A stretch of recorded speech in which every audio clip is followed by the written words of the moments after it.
Welcome to this week's edition of Black Authors Matter TV, where we interview the latest movers and shakers in the African American literary community. You'll meet some old friends, discover new ones, and stay abreast of the latest book developments around the country and even the world. So sit back and relax for the next 2 hours with Black Authors Matter TV co-hosts Gwen Richardson and Dr. Rhonda Lawson.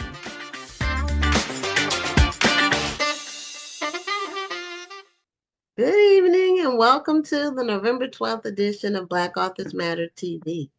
I'm Gwen Richardson, your host for tonight, and my co-host, Dr. Rhonda Lawson, will be joining us shortly.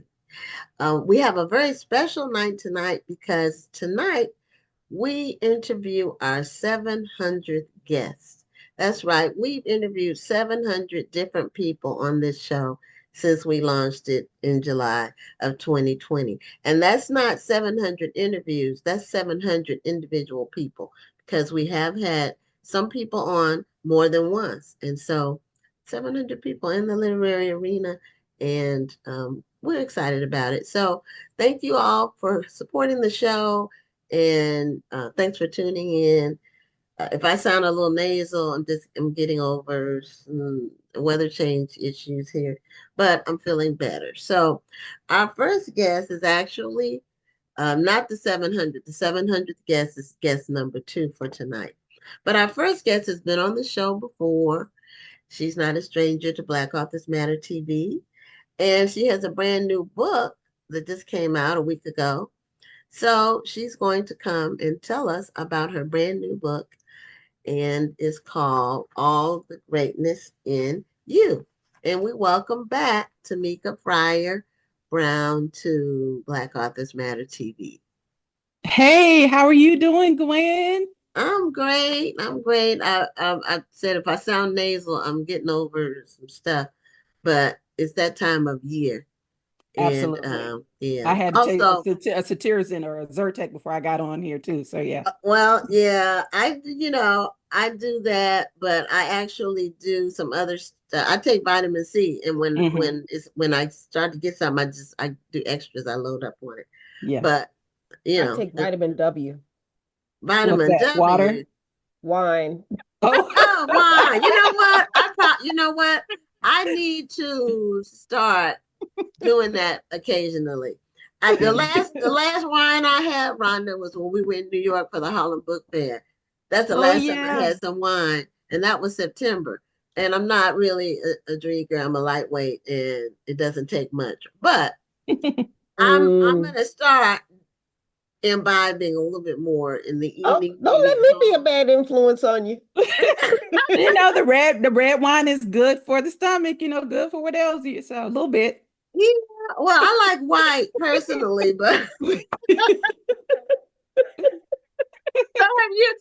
that why you were late? Are you when you No, actually I was sitting here daydreaming because I have a little notification that comes on my computer, and the notification came up and said, okay, I have 10 minutes, let me go ahead and get ready.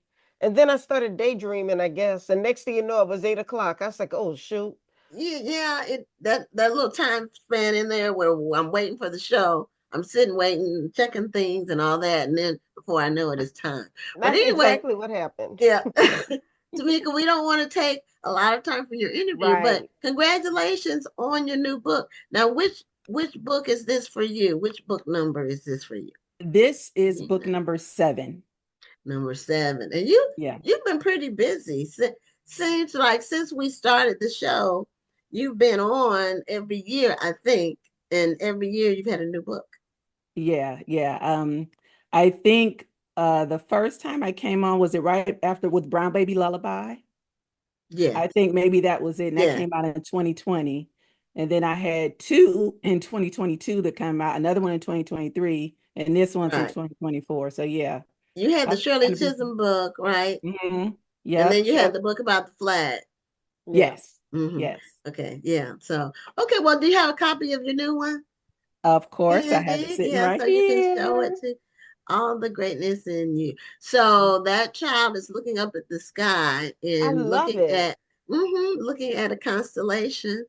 Yes. and the Big Dipper or the Little Dipper, whichever one that is. It's like there is a deeper message because Oh, when yeah. you shoot for the stars, you know, and the stars are way out there. So if you're shooting for the stars, you're going to hit so many things. So it's like he's looking at the stars. That's a little boy, right? Yeah. Yes. Yeah. Okay. Looks Yeah. like a little boy. And yeah, he's if he's shooting for the stars, he's going to be able to be anything he wants to be. And I think that's a beautiful message. Yes. And the illustrator is Aliana Harris. I And was going to ask you about her. yes, she's wonderful. Now, is she new? Do you have a different illustrator with every book, or pretty much. How is Pretty that? much. Okay.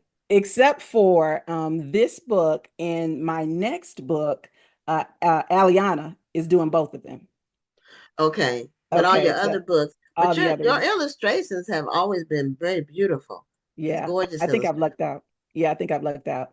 But but no, she totally understood the assignment, and she added so many layers to the text with her illustrations. Like you even discerned with the cover how, you know, the little boy's looking up at this vast sky, which represents all this possibility, and he's pointing up at it confidently, at the sky, at the words, all the greatness in you.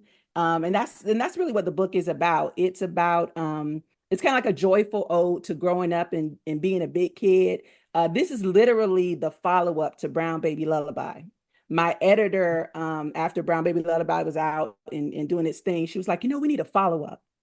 And so this one is literally the follow-up to that. And it just encourages kids to ask questions, to try new things, to make mistakes because they know that there's resilience inside of them, and just to overall just believe that there is greatness in them too. So, and like I said, she understood the assignment. If you look inside at the illustrations, well, show us some of them. Yeah, they're beautiful. They're colorful. This is the first one where you can see the little kid growing up from a little kid to a big kid. Oh, okay. Okay. And this is one of my favorite spreads. Okay. With the mom and the kid dancing together. Okay. Love that. And yeah, it's just a lot of stuff. He's asking questions. It says a thinker you are, you know, a mind full of wonder. You want to know what happened, why. Sometimes I'll have answers. Sometimes I won't. Keep wondering, seek, study, try. Wisdom will come by and by. And there's all these different types of affirmations in the book. And it's just, I'm really proud of this one. So, well, let me ask you this, because you have, I know you said you lucked up, but because you have different illustrators for each book, how are you able to keep some type of continuity? And then how do you find yourself having to explain your concept over and over again because you have a new person who's trying to bring that story to life? Well, not really. I think maybe what you're asking me, are you asking me about my brand kind of? Well, yeah, well, I'm talking about with the books. Okay. So since you've had a different illustrator for each book, how do you keep that continuity going so people can still recognize you? You know, I think when it comes to recognizing me and my voice, that happens in the text, right? I do think I have kind of a style of writing, but the art is different. And it's necessary that it is, because even though I have a certain voice that's recognizable, all my stories, most of them are very different, right? And so, and I publish with different publishers, and they really are the ones who kind of determine what the illustrative vision is. Now, as I've gone on, I have the opportunity to have a little bit more say as to who they actually bring on for the project, but we still have to kind of be eye to eye with what the vision is. And so I don't know. I think as long as the illustrator gets the story and is able to elevate the story with the illustrations and kind of have their own narrative that is cohesive, because I don't, the best illustrators don't just literally kind of regurgitate in visual form what you've said, they kind of add another story layer to it, right? Right. And so as long as you have an illustrator that will do that, you're going to be successful. Like Nicholas Smith, who did that flag, his art couldn't be more different than Aliana's, but both are gorgeous and both are suited for the text. And I have to say, I think I've been fortunate to have editors and art directors who kind of have strong vision and accurate vision when it comes to kind of bringing on illustrators for a project. And that's a good thing. I mean, and and you're right. I don't think I want anybody who does work for me to do exactly what I say. Because sometimes I'm not exactly sure what it is. Yeah. But I have a concept. I need you to use your creativity to take it further. So I'm totally with what you're saying. Yeah, absolutely. Yeah, and I like illustrators that their work. Well, illustrating books for other people is different from being an artist where you're presenting your own art, which is going to be necessarily similar looking or similar theme. Right. But when you're doing work for other people and you're doing it for various people in terms of their books, you don't want them all to look alike. I know there's some artists that I know who illustrated the book. I know this illustrator's work. It's a couple people, and it makes the author's book not look unique to me. Yeah, if you understand what I'm saying, because the illustrations, I've seen them on 5 or 10 different books. I think that's the danger in AI. And don't get me wrong, I don't have anything against the ethical use of AI. Notice I said ethical. But when we depend too heavily on it, you're right, Gwen, everything starts to look the same. Yeah, and you can tell AI, and I'm sure they're going to be improving and perfecting it, probably to the point where you won't be able to tell. And that's scary, because that's going to put a lot of artists out of work. Yeah, yeah. And I don't know about AI with the books, and I don't. It's dangerous for all of us, the writers, the artists, all of us. It is. Now with the books, though, the content, they have to grab the content from what's out there already. They like consolidate or extract. They're not coming up with new content. But it really, really, really reminds me of the Terminator, the original Terminator. And the year was 2029 in the first Terminator. And we're close to 2029. And look what's happening. I don't know if you all have seen that new robot that Elon Musk has that's like a human walking. I don't know. It's scary because it walks like a man. I mean, it doesn't move. It doesn't have robot movements. It has man movements. I'd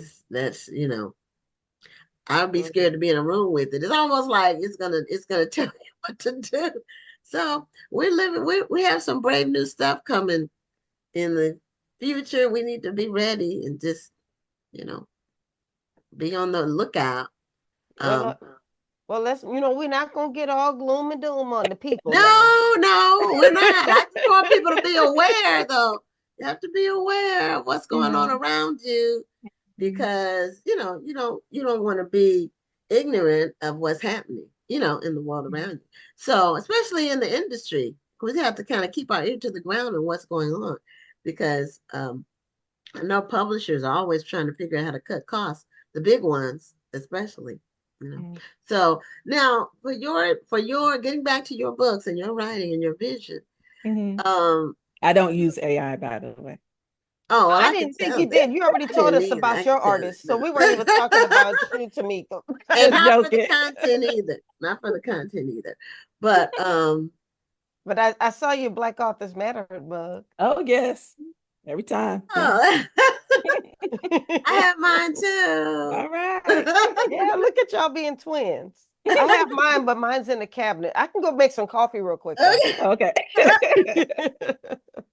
Yeah. But oh no, you had a question first. And then I was gonna say all of your themes are the underlying message to me is hope in all of your books. Mm-hmm. Even the one about the flag, it was still hope for being able to communicate and empathize with the other person, relate, Yes. relate, have conversations. So, is that where you start when you're writing your book? Where you what do you start from? What starting point do you start from in terms of what I want this one to be about? Mm-hmm. You know what? Each one of them is a different thing, and it's inspired by something different. Um, I think the hopeful thread comes in is because I always want to leave kids with a sense of hopefulness, with some joy, with some love. I always want to love on kids in my books. I recently came to the realization that my authorial perspective is mom. It's a mom Okay, to you. It okay, really is. And so I think okay, that's why I'm always trying to leave them with something positive and to pour into them with the books that I write. And I want the words to be such that when they're grown-ups, their parents, adults, caregivers, whomever's reading the book to them, they're reading those words to them, they are pouring into them. It feels to the kid like, this adult is affirming me, is loving on me, is planting seeds of pride and self-love in me. And I think that is always in the back of my mind. So now the topic might be different. I might be writing about loud family gatherings and 12 dinging doorbells, or that flag as you mentioned, or this, all the greatness in you, or Shirley Chisholm even. The way I couch that is not done yet, to leave kids with a sense of hope that no matter what's going on in the world, we can have an impact, because we're not done yet. um right, so I just think that is just maybe my authorial perspective, and it okay, finds its way into my work. And that was actually the question that I was going to ask you. We're in a very volatile political climate right now. Um, and books like yours that highlight Shirley Chisholm, I think still provides a lot of hope to young Black girls who were probably looking at Kamala Harris Mhm, as um, I'm going to have a president who looks like me. mhm. And then for them to see a book like yours that highlights Shirley Chisholm, shows that, the fight isn't over. That's right. Have you seen kind of a bump in that book, or have you been able to highlight that book more, due to the political climate that we have going on right now? Mhm. When Kamala Harris first became the Democratic presidential nominee, yeah, I said, hey, I've got this book you here. got Shirley And Chisholm. and not only is it about Shirley Chisholm, who Kamala Harris always gives credit to as being somebody who paved the path, but the actual final spread has Kamala Harris in it. Oh, And wow. it's Oh, got all okay, these people that Shirley Chisholm paved the path for. And so I did, start trying to publicize it. And now, even more so, I'm thinking that it has a resonance because even though she did not become president-elect, on that last page of that book I just showed you, the final words were, Shirley Chisholm was a natural born fighter. Oh, well, actually, let me say this. I'll go a little bit before that. It says, Shirley didn't win, but the path that she paved makes a better nation possible today. Shirley Chisholm was a natural born fighter. She battled for fairness and change. Her legacy lives. The fight continues. We're not done yet.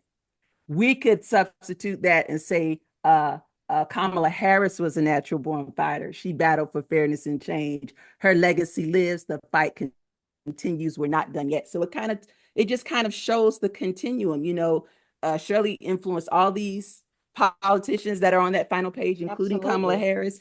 And and then that final page has kids interspersed in it. Then they are holding up signs like, about climate change and fairness. And so it just is an inspiration. I think I intended it to be for kids to know that the battle is, all of ours. and we all have a role in trying to make positive change. And we're not done yet, obviously, but yeah, but we all have a role, and we all can have an impact. And so so if anybody's looking and listening and watching, Shirley Chisholm, this book not done yet. Shirley Chisholm's Fight for Change, y'all. Let's use books like this, and it's not the only one, but let's use books like this to encourage our kids in this difficult time, and to encourage ourselves, quite frankly. Absolutely. I mean, Well, I think that we need this encouragement right now. I mean, I think this, I mean, I don't want to get political, but I'm really saying how this particular election really like brought the rocks down on us, so to speak. Yeah. You know, there were people who didn't want to come to work. People Yeah. were very sensitive, and I don't mean sensitive in a negative way. They were just more sensitive to things that were said. I mean, I had one of my employees who was like, I can't take it anymore. Tell them don't talk about it. You know, you know, she just did not want to talk about it. So I think books like yours and messages like yours are what we need to hear. Yeah. I would read the book. I'm not a child, but Right. I might need that extra encouragement for myself, because there were a lot of messages that people received because of this past election. And books like yours just have that positive message that tells people to just keep on keeping on. So, as we used to say back in the day, or as our grandparents used to say. Absolutely, absolutely. And yeah. even I just had my book launch party this past Saturday for All the Greatness in You. And there's a section on there about resilience. And afterwards, you know, we're all talking, you know, there were adults in the room saying, yeah, I'm buying this for my grandkid, but I'm gonna hold on to it for a little bit because I need it, you know, right now to kind Yes. of to bolster me. So yeah.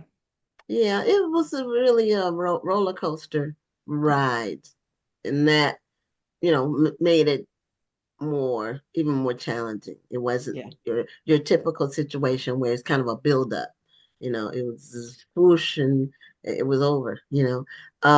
But if you all saw the movie with Shirley Chisholm, Yeah, I did. portrayed by Regina King, Mm-hmm. um, Shirley Chisholm, she, she really, really had a like extremely tough, just because nobody really took her seriously at all. Mm-hmm. And Mm-hmm. she was fighting everybody. She was having to fight everybody, and stabbed in the back and all of that. And I wanted to see a little bit more about Shirley Chisholm's background, Mm-hmm. her backstory. They Mm-hmm. didn't really give you any of that, but it's hard to do it with a limited film, with a Sure. limited time Yeah. of the film. Were you able to connect your Shirley Chisholm book to that movie at all? Were you able to capitalize on that? A lot of timing and stuff is timing, and I don't remember if the timing of that movie with your book, but seems like it was kind of similar. Well, it was after the movie came out after, you know, my book came out in 2022. But Okay. you know how we do when the movie Yeah. came out, I posted, I was like, you know, watch Yeah. Regina, then read, not done Yeah. yet, you know. That's the way you do it. That's the way You you gotta do it. you gotta do it. But it was very interesting. As I was watching the movie, I don't know, it was so rewarding that I could look at I could be like, oh, I know where they got that information from. Oh yeah, I know, I remember that information. I saw that interview, because all the research I had to do for the book. So Mhm. that was really cool. Since Not Done Yet was my very first nonfiction book. Like a bio. Yeah, bio, yeah. So that was just real cool. And And we thank you for mentioning that. Um, even though you write a children's book, Mhm, not you, a person, mhm. when authors write children's books, they still need to be accurate, historically accurate. If you're writing a bio type book, it has to be. You can't just um, do it by the seat of your pants because it's targeting children. You don't want to Absolutely. be, you want to be giving them accurate information so they won't repeat the wrong information. And a lot of times, because that's what I did when I wrote my book, Boss Women, that has 7 biographies of African American women who built their businesses from the ground up. I found a lot of information watching YouTube videos Mhm. of their interviews with different Mhm. people. Mhm. And see, that's not written, that's not like reading a book or an article Mhm. that has a quote. This from their own mouths. You really get a good sense of who they are, their passions, um, just things that they reflect about. And sometimes they will share anecdotes from their childhood or something Mhm. that would not be in a book that's helpful when you're writing a book. That's right. Absolutely. And there's nothing like that primary source information, Right, from their mouths. Yeah. right. Yeah, Yeah. it's nothing And like one that. my favorite pastime is when I'm watching a movie that's about a real person. My boyfriend does it too. We'll be sitting there watching a movie, and then as soon as they get to a pivotal scene, we look it up to see if it really happened that way. Yeah. Yeah. We did that when we were watching The Crown on Netflix. We were like, wait a minute. Oh yeah, I was all into the backstory of The Crown. I'm like, did it really happen like that? Mhm. The Crown was really well done. It Mhm. It was. It really really gave you a was. sense They of the characterization, the whoever chose the actors, the the Mhm. casting, casting. the Yes. casting was amazing. Yeah, It it really was. was. It Mhm. was. Even from, even when they made the switch from her as a young queen and then the Mhm. middle-aged queen and then Mhm. then the Right. older queen. And same for her husband, Philip. Yeah. They were able to they did a really good job of doing Mhm. that. So, um, Oh, now, Lydia Brew asked if you're going to do a book on our vice president, our current vice president, not that next guy. Oh, Mm. I know what you meant. Um, I don't have an intention on doing that, but I tell you, there's a wonderful book out, picture book on her by Nikki Grimes, and I think it's called Kamala Harris Rooted in Justice. I believe that's what it's called. But it's by Nikki Grimes, and it is a wonderful, wonderful picture book. And I know that one did do really well as all of this was going on, okay. because it's so good. So check that one out. And there's other ones as well. So Okay. Okay. Yeah. So now you said you have another book coming out after this one as well. This one just came out. yes. But do you already have the title and theme for the next book? It's coming out at the beginning of 2026, and it is called Prayer Is. And it's a book about Oh, prayer for kids. okay. And it's my take on it. And again, it's going to be illustrated by Aliana. Okay. And the illustrations are so wonderful. I think a lot of times, books for kids on prayer are really, I don't know, really reductive, just very, very simplistic. Yeah. But this one is my kind of book, right? It's got some layers in it. And I think adults are gonna get something from it just as much as kids. And so I'm Lovely. excited about that. And So when it's when can geared we toward, expect that? Oh, I'm sorry. you I'm Go said sorry, ahead. what'd you say? 2026, I think. Mm-hmm.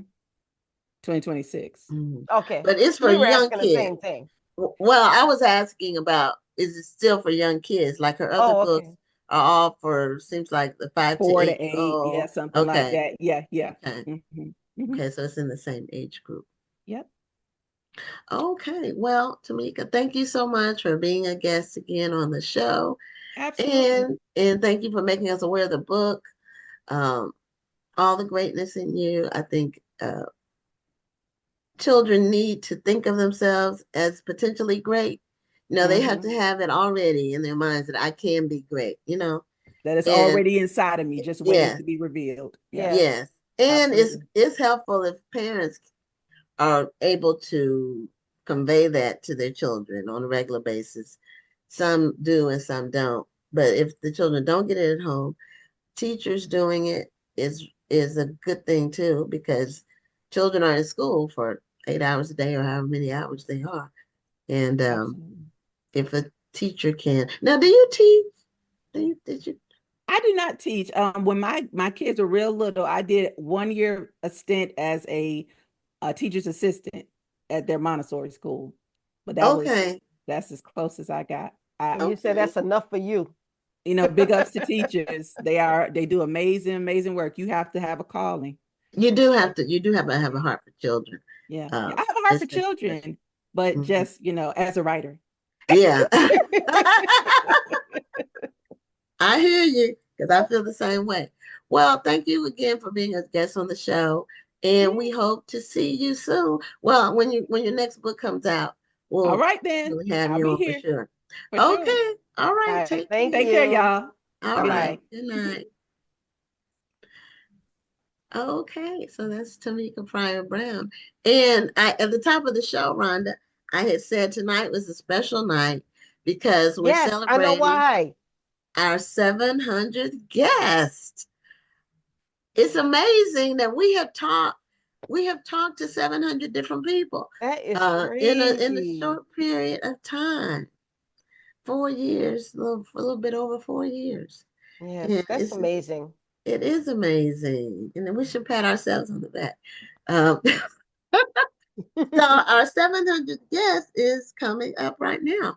And she is part of the Peace and Freedom Committee out of Marion, Ohio.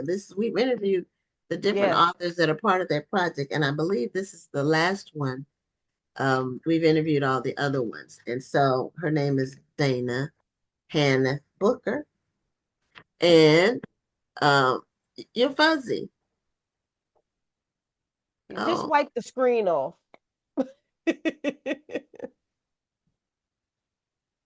And you need to taking unmute mute off. first. Unmute. Uh, wipe your camera off.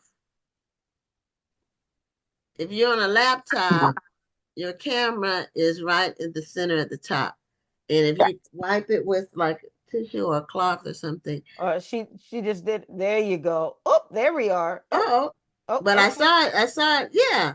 Yeah. That happened to me a few months ago. I was like, what is going on? I have to And wipe my screen, my camera off every before every show. do you? Okay. Well, Yeah, because I have. I don't wipe Yeah. mine off, but a few months ago, I was trying to do something and I don't think it was the show. It was something else on Zoom. And it looked horrible. I'm like, what is this? And then I realized it was the camera. So, Dana, okay, are we okay with the sound now? Thank you for the grace. Okay, no problem. We don't want you to be fuzzy. I was wondering when I was setting up. I said, I look so fuzzy. What's wrong? It takes a sister to tell another sister, just clean your phone off. We Just want you fix to the look your crown. Fix the best. crown. I Yeah. appreciate it. Because this, a lot of people watch this, so we want you to look your best. Thank So, you. welcome to Black Authors Matter TV, and congratulations on being our 700th guest of the show. Woo! Oh, Yeah, wow. we have interviewed 700 different guests Oh, in the course wow. of 4 years. So, thank you for being on the show. And you know what? When we first started, we had no idea we would get this far. I mean, we just didn't know what was going to happen. Yeah. And, and a lot of people don't wonder, how can you interview 700 people? Mhm. That's because there are a lot of people writing books, Yes. stores, book clubs, book projects, publishers. There's lots of people doing books in this space and, Yeah. in the literary space. And so there are people, there are more out there. We haven't exhausted them all. No, And no. there are Plenty always more to new books come. coming out. There are always new books coming out. Yes. So tell us how you got involved with the Peace and Freedom Committee Ah, in Marion, Ohio. This is in Marion, uh-huh. Ohio. So How did you get involved? I'm sure you and your listeners are familiar with the Peace and Freedom Committee. As of now, you've probably heard from several of our authors. Yeah. But I got involved in the Peace and Freedom Committee probably about 16, 17 years ago. And I got involved with the founder, Laura Troutman. And I just went to one of the events they had. It was a luncheon, it was a ladies' luncheon. And I was so inspired by all of the women that attended the luncheon. And I was also inspired by the speakers that they had. and the awards that they gave away. And, once you get inspired, you're like, oh, how can I be a part of this? I want to be a part of Right. this. Okay. And the rest is history. And it's been a great ride. It has truly been a great ride. We have made some strides in our community when it deals with women and empowering them and encouraging them, backing them up, helping them seek their vision. That is what we do. And I love it. And then on top of literacy is one of our big things. One of the branches of the Peace and Freedom is Peace and Freedom Publications. And so that's where all of our babies came along, our books. And that was, I want to say it was 4 years. It took us 4 years from start to finish. And honestly, I always tell people, our founder had a vision. We didn't have a pot to what in, but she had a vision. And I'm like, how? We don't have no money. We're gonna write books. We need, editors, illustrators, books, they cost money. Yeah. Whether you're doing them on your own or you have somebody pouring into you. And but she was just diligent. We applied for grants. The first time we applied, we didn't get them, but we kept pushing. And the second time we applied, we had more direction and more clarity of what our purpose was. And from that, we were able to establish a publisher. And from that publisher, we were able to get illustrators for our books. So from start to finish, it took about 4 years. And the dedication behind it, the first year, we met once a week for an hour, every book team. And I tell you, that was a sacrifice. That was truly a sacrifice. But in the end, all 6 women have created from their heart beautiful books that have caveats of Marion inside the books. So, what I think is one of the most beautiful things I'm hearing about your story is that you attended an event. You didn't really know the people, but you attended the event, you supported the event, and you were so touched by the message that you wanted to be a part of it. Yeah. So what was it that drew you to it? And then what was it that kept you there? Because like you said, okay, this is cool and all, but we don't have no money. How are we going to do this? But you stuck with it. You saw it through. So what drew you there? And then what kept you there? The empowerment that I saw there, the connection that the women had. They came from all different backgrounds, all socioeconomic backgrounds. But the top tier was excellent. From the moment you walked in the door till you put yourself in the car in the parking lot, shut the door, rolled the window down, still talking about the event. It was excellent. And it was just top tier. And Marion is a small community. We're not a big, big inner city. We're a small community.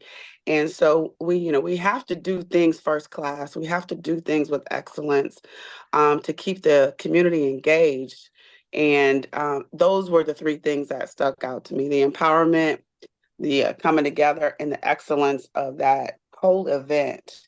Yes. I was like, I want to be a part of that. Yeah. And then, their other big event is their Martin Luther King community breakfast and speech contest. So that's the other thing. And so from the luncheon, it rolled into, I got to see what the breakfast was like. So I was like in the shadows at the first time I went to the breakfast. I was in the shadows. I was like, oh my God, this is amazing. Wow. Because the breakfast actually brings out the entire community. It's not, it's not just our culture. It's all the cultures in the community. And what better time to do that than on MLK Day? So, yes. Well, what I like about the story that you all had a leader that you followed the vision. You had a concept of wanting to promote literacy, but then you took it to another level with actually producing books yourself. Yeah. And you all worked on it for 4 years. A lot of people don't, they quit. They'll be in it for a month or two and then they'll lose interest Mhm. or life happens and so a lot of projects get started and don't get finished. So you all are really to be congratulated that you saw it through. Absolutely. This is 'Cause, what you call stick-to-itiveness. yeah, 4 years is that's a while. Yeah, and you're right. It did take a lot of time. Um, and we were put on timelines. There was like, okay, so in this 6 months, you have to finish your book. It's going to get critiqued, and then you have to go back in and critique the critiques. The whole process after we got some funding and we got some professionals behind it, that was when we started moving.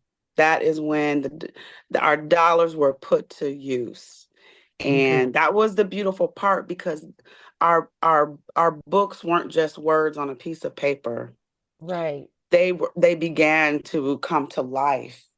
And even my book, there was, I wrote it a certain way, and it's still the way I wrote it, but the way they moved some of the wording around, it really grasped the age group that I intended to reach. And then when the graphics, that is the telltale moment. Your heart races when you see your first graphic on your book. I tell you what, you just have thank you, Jesus moment. You just be like, oh my God, this is awesome. Oh my God, this is my character. Oh my gosh, That's so that is wonderful. the aha moment when your illustrator actually pictorially brings that whole picture to life, gives your book life. And I was that was it. I was like, oh, we doing something. Now, Like, had you yes, written before? I write, but I've never like written books. I'll just like write little short stories or something like that. Um, and I'm more historical. I'm more like romance, historical, some cowboys, something like that. Um, but I'll tell you how I wrote this book is I wanted to Since write you mentioned the book, not to cut you off, you no, mentioned in the book, and we need to see the book. It's called Guest Speaker. Do you have a copy of it handy? do I have a copy? Yeah, You better well, have I a want copy. so you can show it. So And because we keep referring to the book, but we haven't seen the book yet.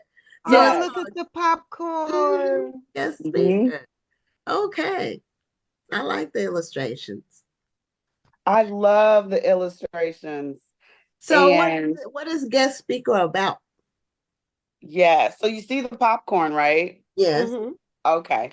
So basically, I wanted to make sure that I wrote a book to encourage children and introduce them to music instruments. Okay. All right. So in our community, I don't know where you guys are from, but where I'm from in a small town, we have a festival every year and it's called the Popcorn Festival. And the reason it's called the Popcorn Festival is that's the history of our community, is like Wyandotte popcorn. Well, with that being said, we have a popcorn festival. And that's why you see the popcorn on the front of the book. Okay. Do y'all All have right. like a popcorn factory or something in town? Or? Yeah, it is called, what is that fact? Yeah, they make potato chips and different types of chips and stuff like Oh, that now. okay. Okay. But yeah, at one time we did have like Wyandotte popcorn. Okay. All right. Yeah. So that really is Um, connecting with Marion. with the Yeah. community. Mhm. And I was like, how am I going to write this book? How am I going to connect it to music, to Marion, and all of that? Well, we have a disc jockey in our community who does blues. Has a blues Nice. station, and his disc jockey name is Silky Ray. And I had just saw Silky him like, Ray. yeah, Okay. that's his disc jockey name. I didn't give it to him. And but he's known all over the United States for his blues station, but it's Okay. here in Marion. And I had met with him a couple of days ago, and I was getting some history about him and how he became involved in being a DJ or disc jockey and all that. And I was sitting at my desk at work because he had given me a bumper sticker. And I was like, oh, I have an assignment. I got to start working on this book, right? Because we meet once a week. I got to start working on this book. I looked at the bumper sticker and I was like, music, music. And I was like, how can a child be introduced to music in our community? And I tie it into the Popcorn Festival. And so basically, I wanted to write a book that entitled or had an entire family, the whole family structure. So I wanted a mother and a father, and I wanted children. And so the family actually went to the Popcorn Festival as a Okay. family. Okay. And the little boy, our popcorn festival is very musical. There's music everywhere, bands, all types of stuff. And the little boy, who was Silky Ray at the time, he heard this band playing on the corner. And of course, they were called the Hornets. The Hornets. I get Oh, tickled. okay. I Horn. get tickled every time I say that. Because a horn, but the band was called the Hornets. Okay. And he was mesmerized. Like he was mesmerized. And he told his dad that, he was like, I want a trumpet, just after seeing that. And so the book actually goes through how this little boy ended up getting a music instrument. He had to earn it. He had to work for it. So his father encouraged him, well, you're going to have to earn that. And so when he eventually earned enough money, his father actually took him to the music shop. And it's a real music shop in the book that still exists today in our community. So he took him to the music store, but his father made him play several instruments before he picked what he wanted, which was the trumpet. And from the trumpet, he used that talent to get him through school, to get him through college, and then he made a career out of it. Hence why he's in a classroom, and the book is called The Guest Speaker. Okay, Wow. so he's speaking to a classroom. The book is about him speaking to a classroom. Okay.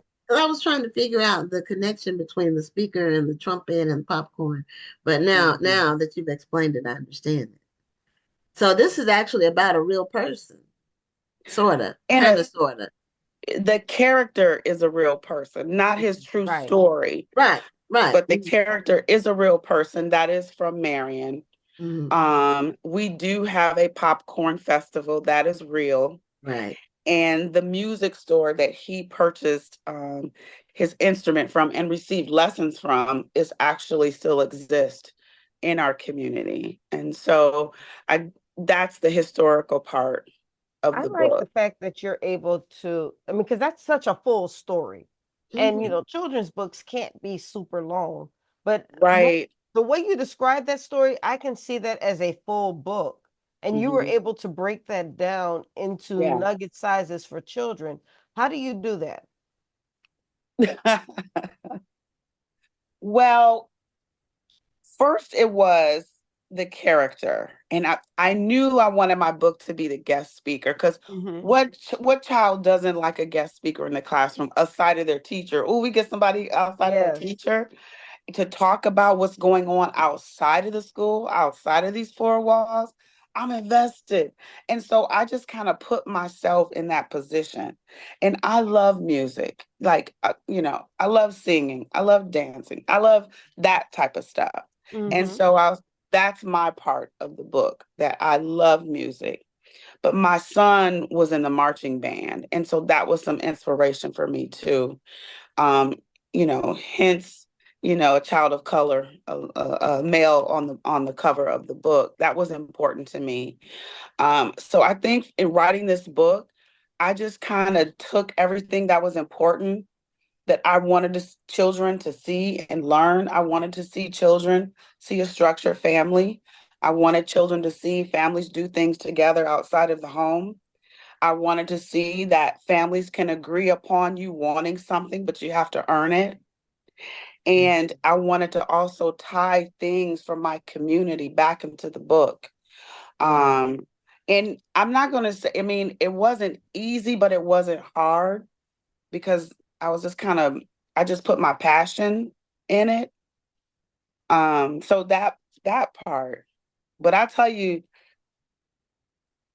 between the publisher and the illustrator, they brought it to life because you have to think for years. I just had that on paper. It was just on paper. Like it was in my mind, but it was just on paper. Yeah, it wasn't a book that you can share. And Rhonda and I are both authors, so multi-published. So and I have children's books. I don't think Rhonda hadn't done a children's book yet, but she said she wants to, and she's thinking about doing. I have 6 children's books, so I Wow. understand exactly what you mean. And My children's book is coming. I I know just it have to sit is. down. Do you know I what? just have to sit down long enough to do it, but it's But do coming. you know what you want to have it about? Have you No, thought that's the about? reason why it's still coming. Oh, I mean, I have some concepts in my head, but I need to be able to sit down and really think about it, and narrow it then down. and then put my mind in child mindset.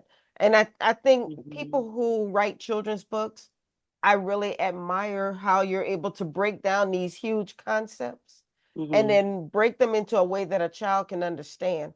It's not something everybody can do. There's some grown children's books out there, and I'm like, how'd you expect a Yes, child to understand yeah, this? there are. But here's a hint. Think back to when Beautiful, her daughter's name is Beautiful, was a child. That's what I had to go back. I had to go back to when my daughter was a child and think about her being 6, 7, and 8, because that's who the audience was. Then I could that helped me be able to do the point of view of a child. Because if you're not around kids all the time, you're not necessarily tuned in like that, if you know what I mean. So now I had a question about you talked about they made him earn the money, and that's actually what happens in my children's book series. But I'm glad you brought that up because a lot of parents today just give their kids everything. Yes. And the way that you know they really are serious is to have them have some skin in the game. Yes. And I wanted that. I grew up with that.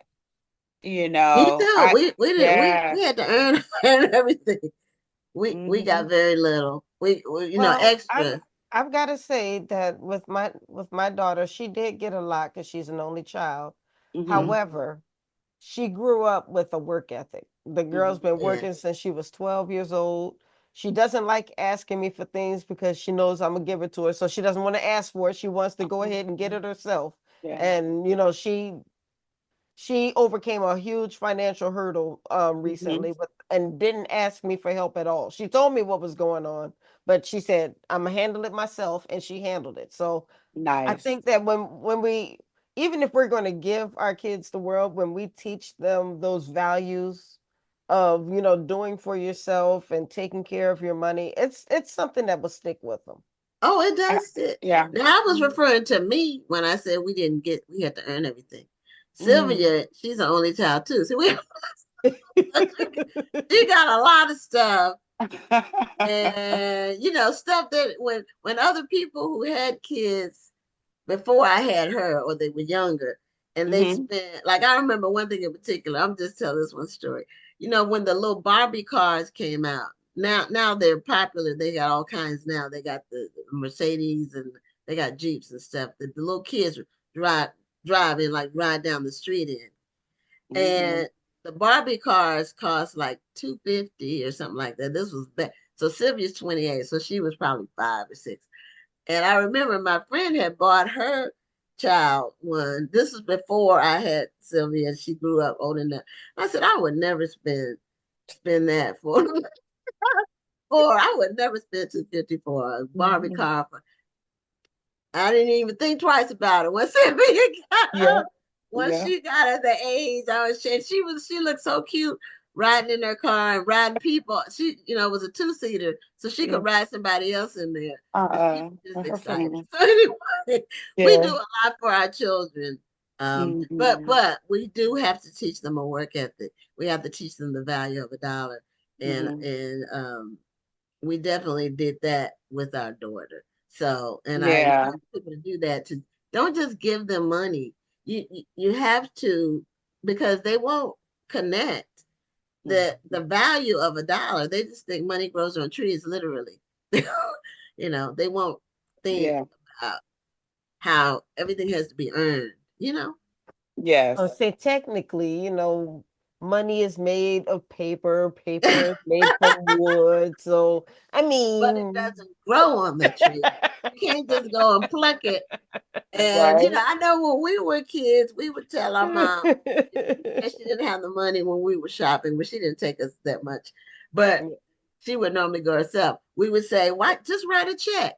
See, now it's the card, but back then we just said, "Write a check." Yeah, you got a card. Use your card. You got a card. yeah, yeah. Yeah, Well, now Miss it's Dana, the are you card. planning on writing any other books? Yes. Yes. Well, my son is a pilot, and I dedicated this book to him because he gave me the inspiration because he played the trumpet in school. Mm-hmm. And he was very independent and he put himself through school. Right. And so I'm just so proud of him. But anyway, he took me for my first plane ride. It was cold out. It was probably in January of this year. And I was so scared. I don't think I breathed. I took a breath the whole time I was in that plane. Was it like a And two-seater plane? hmm Oh, okay, yeah, I've never Oh, been those in are one of scary those. to me. yeah, Okay. I was scared. I'm used to Yeah. big planes. Big, Yeah. the planes where you got to walk through a terminal. No, Yes. I climbed in this plane. So my next book, he actually took me over our zoo in Columbus, Ohio. When we flew out, he circled around the zoo and they had all the Christmas lights. And I Oh, just thought that was so special. So my next book is going to be uh, um, something to do with him flying airplanes, the fascination behind it. Um, and hmm. the determination to want to pursue a career in that because So that's does he still want to be a commercial pilot, or does he do it as a hobby or no, he put himself through Ohio State University. He went through their The aviation. Ohio the State. Ohio? Yeah, that's what I was You gonna say. The Ohio put the State. T on that. Yeah. Yes. But he was a lot like your daughter in the sense that, he never asked for help. And he's not in debt. He worked. He stayed at home. He commuted. It's an hour commute from Marion to Columbus. But we have a branch here, so he went here for 2 years, and then he commuted his last 3 years. He commuted, but he was serious about flying, and I'd never seen anything. I mean, I was determined growing up, but I just, I just wanted to work in fashion. I just wanted to teach. I was not that determined to get off the ground and fly an Yeah, airplane. literally, literally. Mm-hmm. Yeah. So I Wow. think my next book is going to evolve um, flight. It's going to involve flight, determination, setbacks, and those type of things that children will encounter. So I'm still wrapping my head around that. Well, that would Nice. be a great book, I Mhm. especially, think so. since your son actually became a pilot, you so there's Yeah. a real person behind the story. Well, show us your book cover. We're at the end of our time. Show us your book cover one more time. Time goes by very So fast. yeah. Okay, Do you guess. do you want to see a page in the book? Just one page? Sure, Absolutely. We yes, have a open it minute. up. We have a minute or two. Okay. Uh-huh. So I'm going to show you. I gave the information to the illustrator what I wanted the guest speaker to look like. Okay. When I tell you and he really looks like very, very similar to this. Oh, okay. Oh, Okay. He And I looks, see the musical letters. yeah, Oh, what do you call it? yeah. yeah. Well, It's we put your website in the chat. Thank So you. we would love if people will click that link and support this book. You are supporting a huge cause, and you are encouraging an up and coming children's author. So congratulations on that. Absolutely. Yeah. And congratulations on being our 700th guest. I wrote it down. I'm the 700 guest. That's awesome. Yeah. Thank you for having me. Oh, Thank thank you you for for being being here. Yeah. here. And have a great evening. You ladies have a good evening too. Thank you. Okay, good Bye-bye. night. You know, it's hard to believe that it's almost Christmas. I put my You Christmas know, decorations up already. well, I've started. Remember when I took a picture when you posted it on Facebook? I took a Yeah. picture of my lighted garland on my fireplace. And I said, why not? You know, I had bought some new, last year I bought some and it was battery operated. And girl, I had some batteries. Costco is good, but their batteries suck. So I had some Kirkland batteries in the thing, and I had to change them every 2 days. I like to keep it lit the whole time. And so I said, no, I need it just electric. Let me just, Yeah, you need Energizer or yeah. Duracell. Or Duracell, which is expensive, but I'd rather just plug it in and I don't have to worry about it. Yeah, that's true too. Yeah. So anyway, we're moving right along with our next guest, and this is a unique situation. It's a children's book again, but it's a grandmother and grandson. Normally, we might have a mother and child. We have had a dad and son too. But I don't know if we've had a grandmother and grandchild I don't think so. book I know we had a project. father and daughter. Yeah, but not the grandparents. Yeah. And so, But I have to leave. I have to turn my camera off for one quick second and I'm gonna be right back. okay.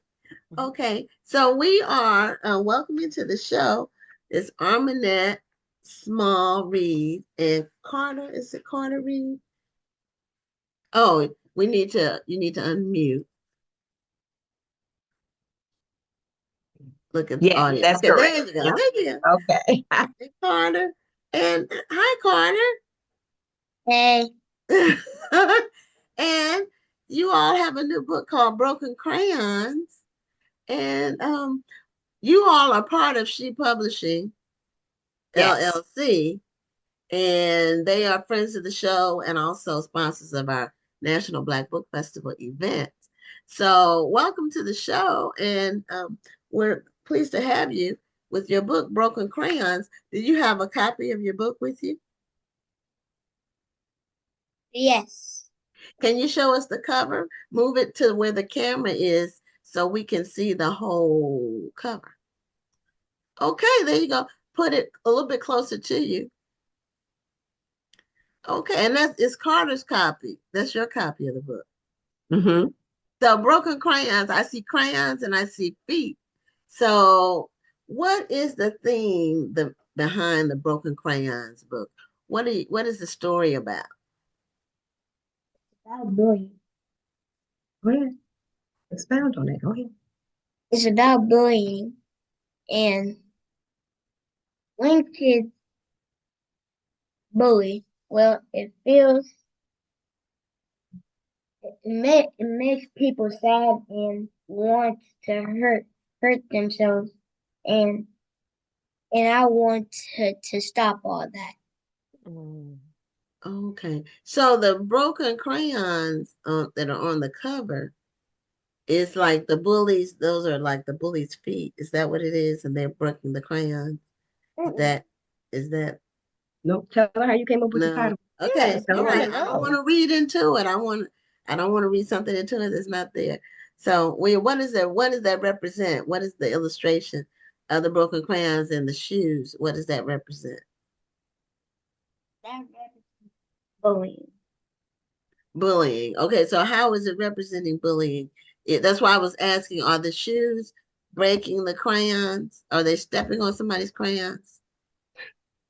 The reason why he came up with the title, he didn't like the title I originally came up with. He said, no, Nana, he didn't like my title. But the thing is we actually use children's feet stepping on the crayons, because the thing is that what we need to realize is that a broken crayon is just like a bully. They're broken, but they can still be used. They can still be good friends, just like crayons. Even though they're broken, you still have use of both, whether it's broken or not. So that's how we came up with the concept. Well, he did, with the broken crayons, because he was like, Nana, a broken crayon is just like a bully. You can still use a crayon. So why can't a broken bully still be a good person or be a good friend? I was like, that's a very good analogy. That's So a he came up beautiful with analogy. that.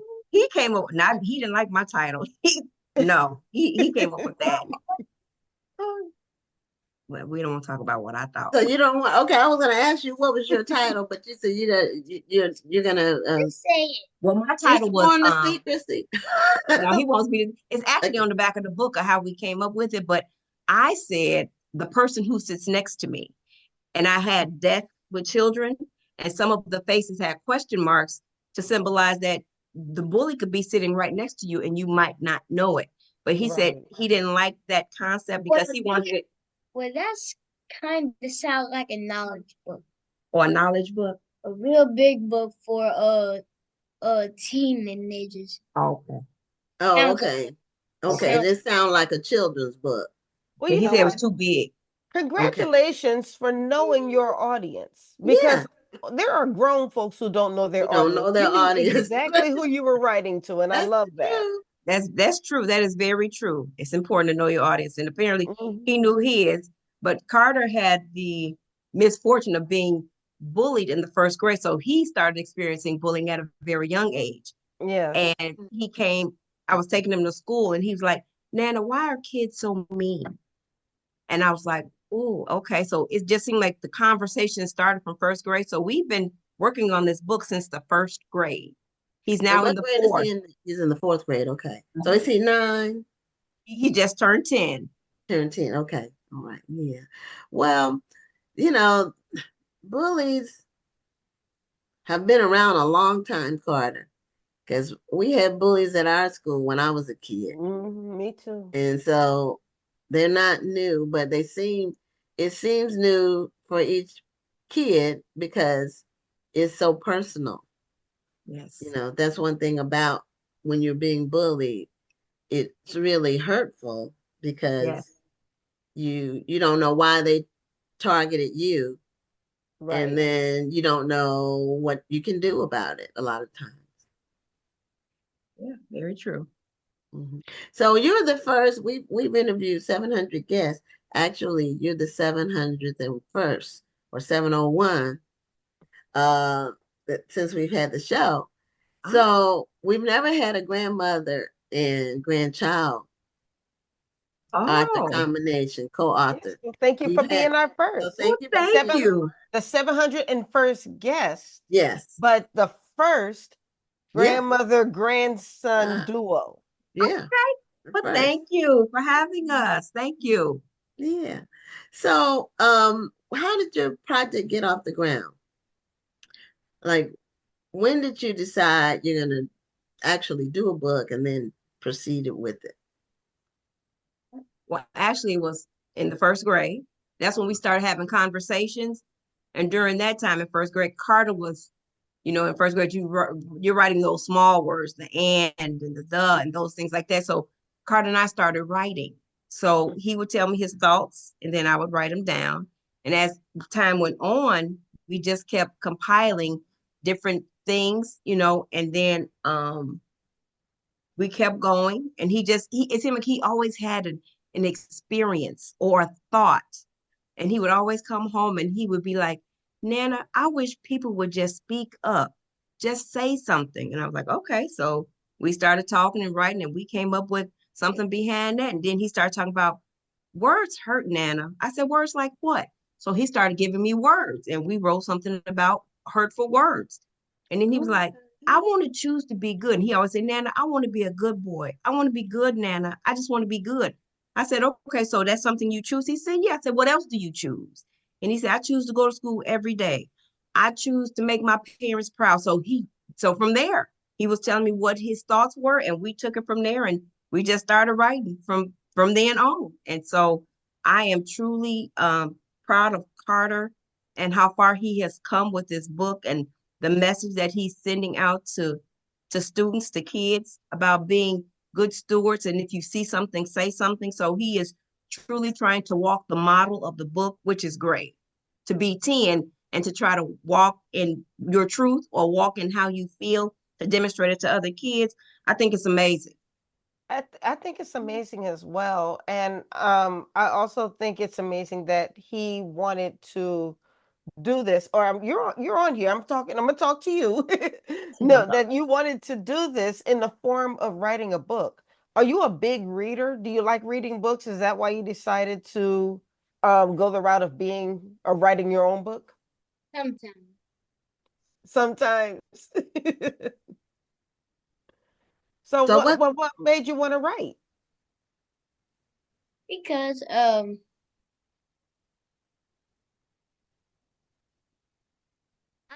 experienced bullying in first grade, and I didn't like it at all. So move a little bit closer to the computer because There it's we not picking go. up your Now we can voice. see you. Now we can see you, yeah. And then we'll be able to hear you better. And Yeah, that's great right there. Just say it again, what you just said. I experienced bullying in first grade all through fourth grade, and I thought of the title Broken Crayons because people are mean, and and um with this book right here, it could change the world. Mm, Well, you're right. Books can change the world. That's for sure. absolutely. Mhm. Can you show us the book again? It's very colorful. Very. Mhm. Wait, hold it up a little bit higher. So we can see the bottom. Okay, there you go. Oh, I love Yeah, it's that. beautiful. It's beautiful. It's very, very creative. So, have you all done any book readings anywhere? What have you been doing with the book in terms of getting it out to people? Have you been in any classrooms to Yeah. talk about it, or the public library maybe? So what have you been doing, Karter? So one time we went to our school, and my school basically, and and, and we talked about bullying in there. So it was fourth grade and kindergarten inside of a medium sized room, and it was a classroom. And then each student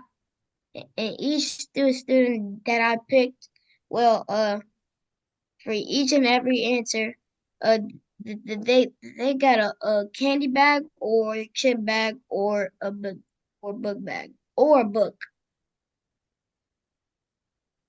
Okay, and did you read from your book? Did you read to the class from Yeah. out of your book? You did? And how did they like it? What did they say about it?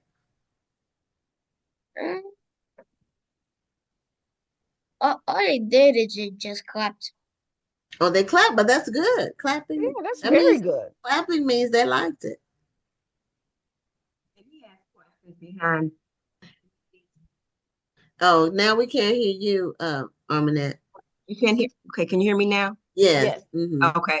So we after each reading, we asked questions behind what he read, and we had a lot of conversation, a lot of feedback, which was great because that's what we wanted to do, was have the conversations about bullying, so it was really a great opportunity for Karter to actually have the opportunity to read to his class, which is fourth graders, and then the kindergarten class where his brother is. So he was able to read to his brother's class and his fourth Okay. grade class, and it was really, really nice. Mhm. Okay. So the teachers were receptive to him doing that? Yes, Well, that was good. yes. They were receptive to it. So are there in the book, are there characters? And what are the names of some of the characters in the book? No, there are There are no no, characters there are no because characters. Okay. Me. because it's pretty much poetry. Oh, Okay, okay. got it. Okay. Yeah, I understand. it's Okay. poetry. Okay. So that way, anybody can associate themselves to any one of the poems in the book because they all pertain to somebody. Because as you stated, I've been bullied too in my younger years, you know, and then you think about sometimes adults are even bullied. So it's just an ongoing, never-ending vicious cycle, which is just very unfortunate. So, you know, we were hoping that with the book, we would give people the opportunity to have a safe space, especially children, to be able to talk about if they're being bullied. So we don't have to worry about other situations coming about because of the lack of the conversations. Yeah. Now, Carter, are children your age group? It's been a while since my little girl is 28 years old now, so And but mine is are 25. but are children in your age group, are they on social media? Are they on phones? Are they doing social media? Well, they're not supposed to technically, but are they The uh, girls be scrolling on TikTok all the time on and on TikTok? Instagram. Okay, TikTok and TikTok, Instagram. Instagram. Yeah. Um, and so some people get bullied through those the Yep, That's social I media, true. and That that's be very unfortunate because yes, that stuff can go worldwide. Um, yes. and hopefully the children will. If I can leave you one thing, Carter, I know when my daughter turned 12 or 13, that was when the social media platforms were taken off. She wanted to have a Facebook page. And what I told her then is just remember this. And I didn't know how ubiquitous it was going to become, how overarching and far reaching. But I told her what I did know this. Whatever you put on social media or online, it's going to last forever. Mhm. It will never be erased. So don't do anything, don't put anything there that you may regret or feel bad about later on because it will never be erased.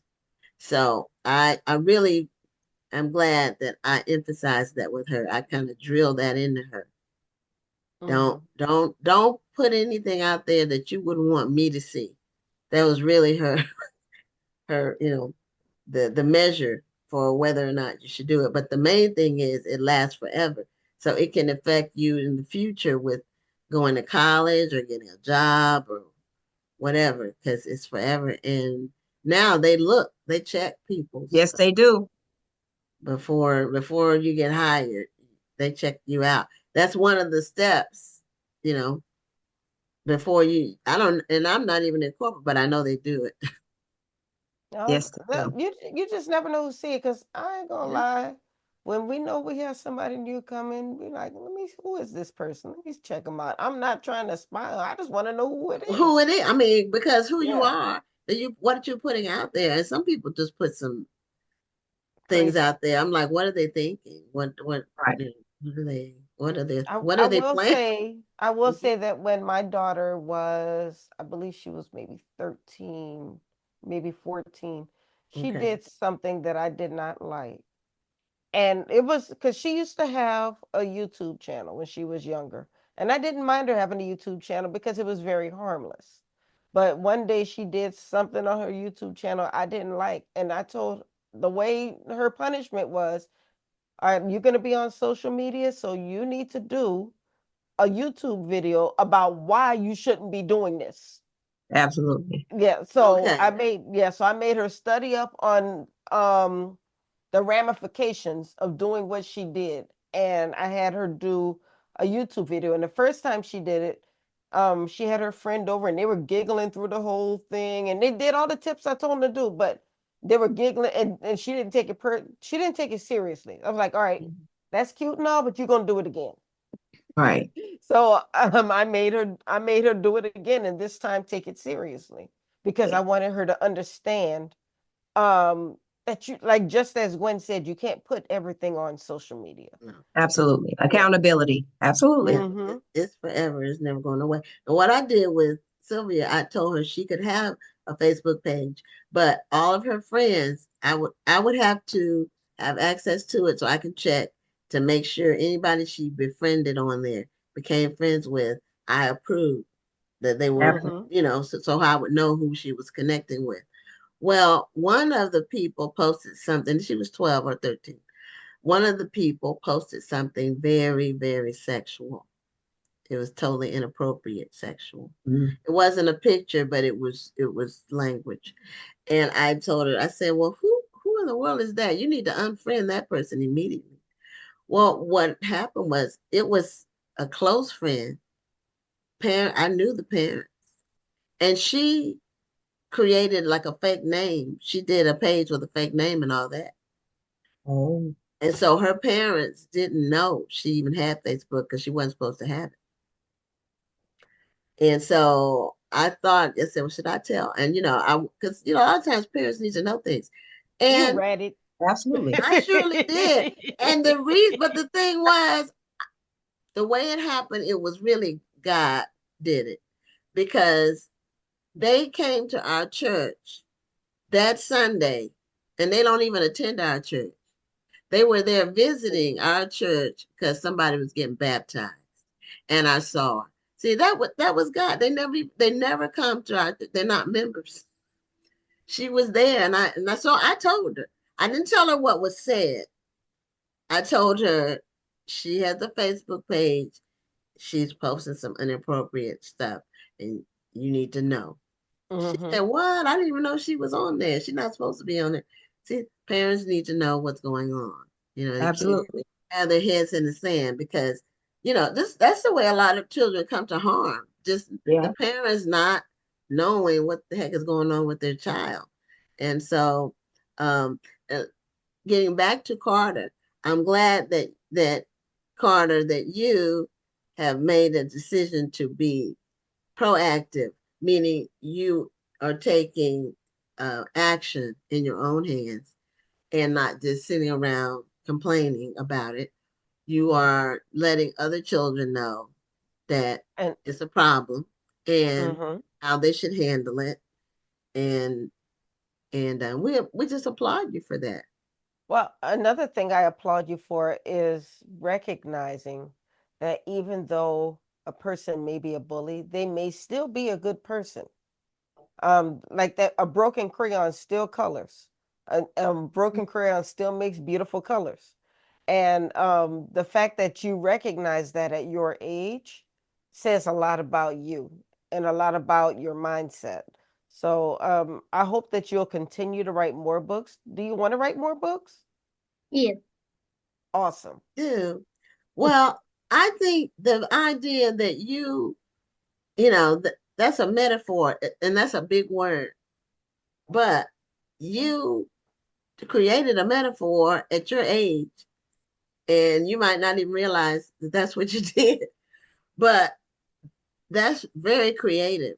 From a literary standpoint, a lot of people aren't able to recognize that, Mm-hmm. you know. And so you're very smart and very insightful. You know, you're able to see things other people can't see. And that's a good thing. Yeah. So do you have another idea for another book, Carter? A movie. A movie. Okay. Okay, movie. So what's your movie theme going to be? What's it going to be Curious, about? Curious Carter. Curious Carter. Okay. All right. That's It's cute. going to be like a TV show on Netflix, or it might be a reality show. Okay. All right. Well, y- And then I just come around and thereafter, um, have you ever been bullied? If so, um, talk this way because we can hear you. When you talk, keep your mouth in the direction of the camera. if you get bullied, try talking with somebody that you love, and maybe that can help you. Okay, good idea. Mhm. So, do you have other tips like that on how to handle a bully? Yeah, What's another ignore tip? ignore them, or walk away, or tell.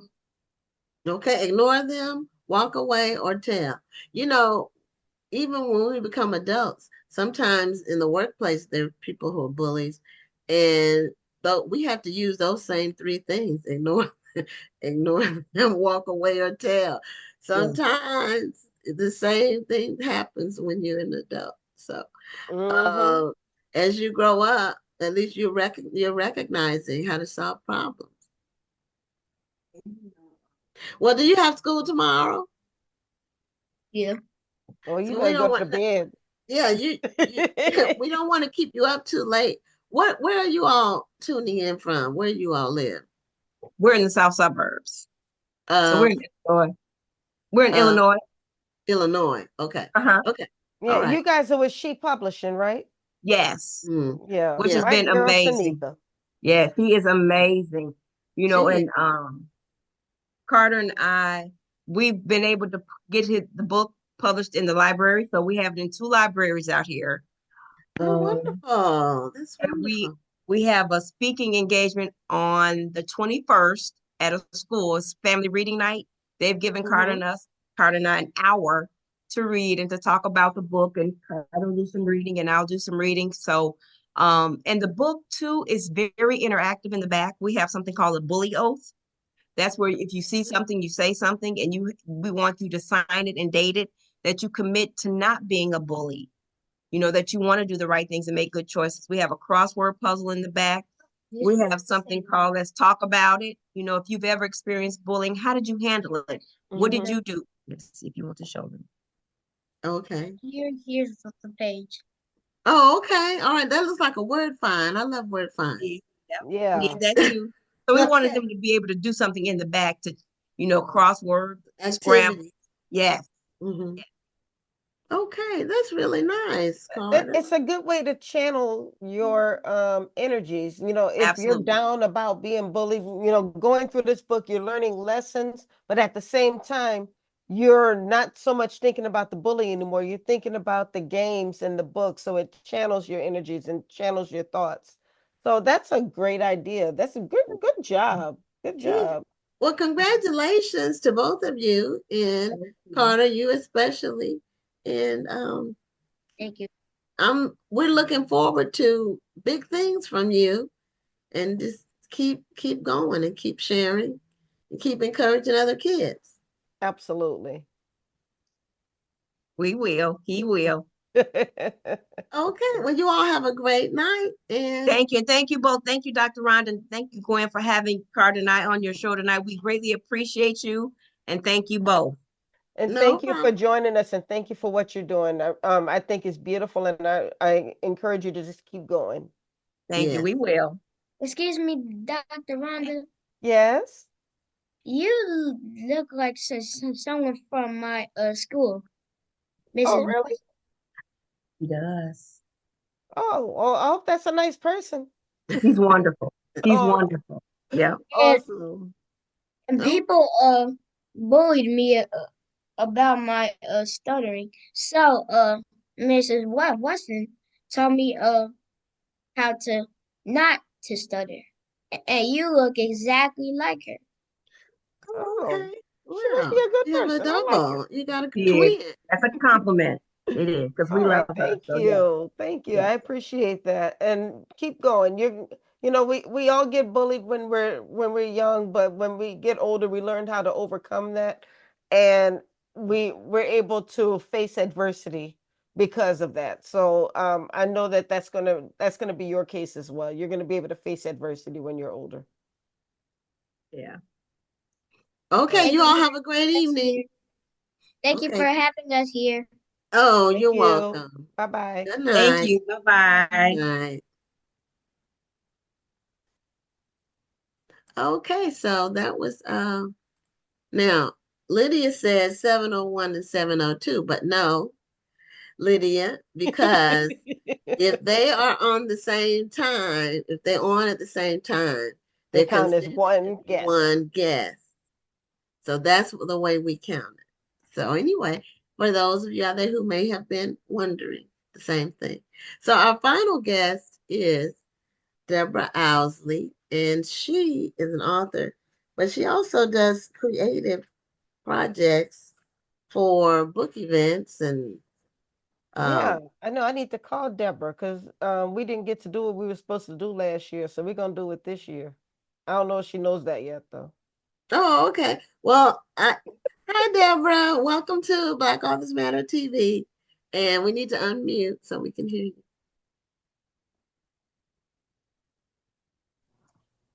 Thank you for having me, both you and Rhonda. Oh, Yes, okay, you're thank you for welcome. being here. You're welcome. Now we've been connected on social media forever. Uh, I don't believe we've ever met, but correct me if I'm wrong. No, we have not. I didn't think so. I meet so many people that sometimes if it's like 15 years ago, I may not remember. Um, but I know we have been connected on social media and pretty much since I've been on, I think since, 12, 10, 11, 12 years, something like that. Um, and you always have a lot of positive um posts. Some people don't. So anyway, I try to stay positive or just stay silent. That's my that's what I do. But I didn't know about your creative projects that you do, and I just thought that was amazing. Aw, I don't know how you didn't know. I post them constantly, but yeah, I have been doing bookmarks for it's 19 years this year. And it went from bookmarks to different things, swag and boxes and all kinds of different items for authors. So And what made you branch off into doing that? Did with you like were you one of those people who made jewelry and things like that? mm, no, not jewelry, but years and years ago, I was doing hair accessories. Remember when hair combs were in style, and I Mm-hmm. was doing those like when I was a teenager, and then I got Okay. grown and got a real job, and then and what happened was I'm a hairdresser, so all of my customers, when they're under the dryer, they would read, and they were reading books. There was no Kindle back at that time. Okay. So, I said, okay, because I always give them a Christmas present every year. So I said, okay, this year I'll make them some bookmarks. And one of my customers, we are all on a first name basis. I don't know anybody's last name per se. And one of my customers asked me, can you make me a couple of hundred of these? And I'm thinking, a couple of hundred, is she going to give them out as Christmas gifts? What is she going to do? And she told me about the romantic times convention. Mm. And and I was like, what is that? And she explained to me it's a conference. Now, hairdressers have conferences, doctors have conferences. It never dawned on me that authors and book readers and book people have conferences. And when I said, well, what is your name? And she said, Marcia King Gamble. And I was like in shock because I had been doing her hair for years and just never knew. And had been reading Wow. her for years. Oh, So, okay. she took them to the convention And I always put my name and information, email on the back of the bookmarks. And I started getting calls from other people. Can you make me some? Can you do this? Can you do that? And I'm like, wow. So that's how really it got started. It was really by accident. It was me gifting my clients, and I got a gift back. Well, they Oh, say okay. your Yeah. gift will make room for you. And then this was absolutely an opportunity where your gift made room for you. So that's Absolutely. beautiful. Do you Yeah, have any of your bookmarks with you right now? I do always. That's wonderful. Um, right now I'm doing a whole thing for Christmas, as you can imagine. Okay. But I don't know. These are some die cuts that I've done, or have done, and when I'm working with an Oh, that's author, cute. I try Yeah. to. It almost looks like an ornament. It does look like an ornament, Mhm, but mhm. I try to get the character likeness as well as I can, or the author's likeness. And one of my clients looks exactly like this, and it's a chibi or whatever you want to call it, but it looks like her. And Okay. it has information on the back as well. I also do a lot with flowers because some people don't want anything but something pretty. Hmm. Um, I need to get with you because we order bookmarks every year for the National Black Book Festival that we put in our book club gift bags. And I've been ordering them from another source, which I don't have a problem with the other source, mhm. but I always like to Do something different. see, get something Well, different or compare. I told you that was the reason. That was Deborah and I were going to do this last year for the Black History Month Literary Weekend, and I think we ran out of time or something. And that's why Oh, when she was coming on, I said, we're gonna do it this year. She doesn't know it yet, but we're gonna do it oh, this year. okay. Okay. Yeah. Oh, yeah, I have to get with you on that. It's for next year's book festival, which is not till October. But we get about 150, which is a fairly large amount, maybe more than that. And I, Um, I customize them out and make them very unique to the event or to the book or to the author. It's just what I like everything to be like 3D. I want you to have a memory of that experience. So, okay. I'm trying to convey it in anything that you are, using for swag or for bookmarks or anything like that. I'm also doing Door do, knockers? these are door knock, yeah, do not disturb, Do not disturb sign. customizing them with the people's names on it. Um, I think, Rhonda, I think you also remember I have a card game called Hmm. Conversations, and it's 70 questions that keep the conversation going when you're having a book club meeting or anything like that, because sometimes they get kind of boring. So you want to spice it up a little bit and ask a few different questions, Right. make it more fun. And then what it does is it spins out to a whole another conversation. So it just keeps it moving, you know. Okay. Now, did you ever do bracelets? I got bracelets from somebody a few years back, and I can't remember who it was. And they had it was a beaded bracelet, and it had a little, like a book as a charm. Was Book, that you? can you see? Uh-huh. This is the Delta ones. I'm doing an event right after Thanksgiving for Small Black Business Weekend, and the Deltas is giving an event. And yeah, these are book thongs. Oh, And book thongs. they're book Okay. thongs. And they're book Oh, mark as well. Book what? thongs. Thong. Yeah, Yeah, book Like thong, thong, thong, spine of a thong, book. thong. It fits in the spine of a book, so it's a book thong. Oh, excuse me. Rhonda, you know me. I had to give it a name. I had to give it a name. And the catchier the name, the more people are gonna come look at it. Yeah, that is true. And, Absolutely. you can create your own product and theme and trademark name or trade. It's all about being creative. Yes, it is. Yes, it Mhm. is.